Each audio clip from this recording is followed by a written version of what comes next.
आज के वीडियो में थैलेसीमिया को समझाएंगे, तो पूरी जानकारी के लिए मेरा पूरा वीडियो लास्ट तक देखिए। और यदि अभी तक हमारे चैनल को सब्सक्राइब ना किया हो तो सब्सक्राइब जरूर कर लीजिए। चलिए शुरू करते हैं। तो यह रक्त दोष युक्त आनुवांशिक रोग है। देखिए, रक्त दोष युक्त का मतलब है थैलेसीमिया एक रक्त की बीमारी है, रक्त विकार है अथवा खून की बीमारी है। और आनुवांशिक रोग का मतलब है जेनेटिक डिसीज है, अर्थात बच्चों को माता पिता से मिलने वाला रोग है। माता पिता से ऐसे रोग जो हमें जन्म से ही प्राप्त होते हैं या माता पिता से ही प्राप्त होते हैं, उन्हें ही आनुवांशिक रोग या जन्मजात रोग कहा जाता है। और इस रोग में रोगी के रुधिर में हीमोग्लोबिन की मात्रा कम हो जाती है, अथवा इस रोग से पीड़ित मानव में हीमोग्लोबिन का संश्लेषण नहीं होता है। या सरल भाषा में कहें तो इस रोग के होने पर हीमोग्लोबिन का निर्माण नहीं होता या ठीक से नहीं होता है। अब यदि मन में प्रश्न हो कि हीमोग्लोबिन क्या है, तो हीमोग्लोबिन लाल रक्त कोशिकाओं अथवा आरबीसी में पाया जाने वाला एक जरूरी प्रोटीन होता है। और यही हीमोग्लोबिन हमारे पूरे शरीर में ऑक्सीजन का परिवहन करता है, O2 का परिवहन करता है या ट्रांसपोर्टेशन करता है।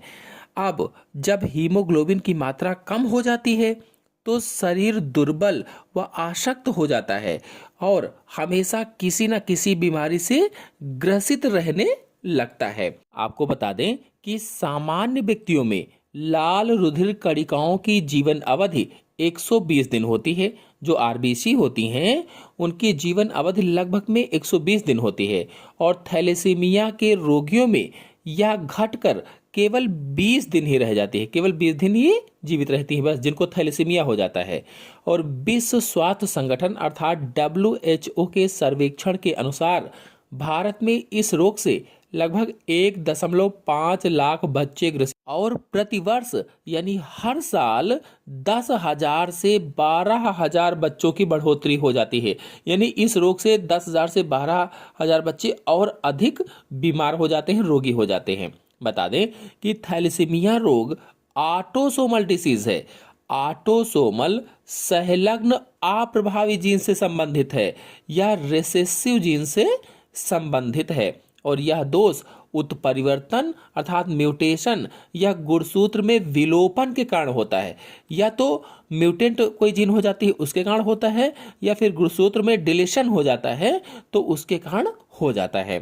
थैलेसीमिया के जो जीन है मैंने बताया अप्रभावी होती है या रिसेसिव जीन होती है इसकी।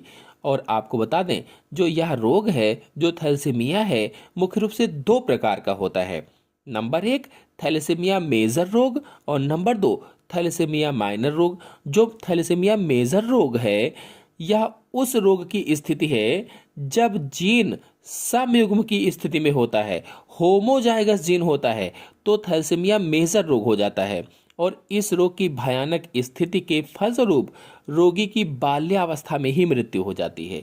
और जो थैलेसीमिया माइनर रोग है यह रोग उस स्थिति में होता है जब जीन विषम युग्मजी होता है या हेट्रोजाइगस जीन होता है, तब माइनर रोग हो जाता है। और इस रोग का प्रभाव सामान्य रहता है।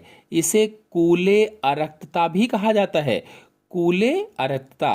आपको बताते चलें कि थैलेसीमिया रोग से ग्रसित बच्चों में बार बार रुधिर चढ़ाना पड़ता है। यानी अगर इस रोग से कोई ग्रसित बच्चा है तो उसमें बार बार खून चढ़ाना पड़ता है। यदि शादी से पहले पति पत्नी दोनों के रक्त की जांच हो जाए तो संभव है कि इससे आनुवांशिक रोगग्रस्त बच्चों का जन्म टाला जा सकता है। यानी यदि वो अपनी जांच करवा लें पति पत्नी तो उनके बच्चों में ये नहीं होगा, या कह लीजिए कि इसको टाला जा सकता है, रोका जा सकता है, यह रोग ना हो।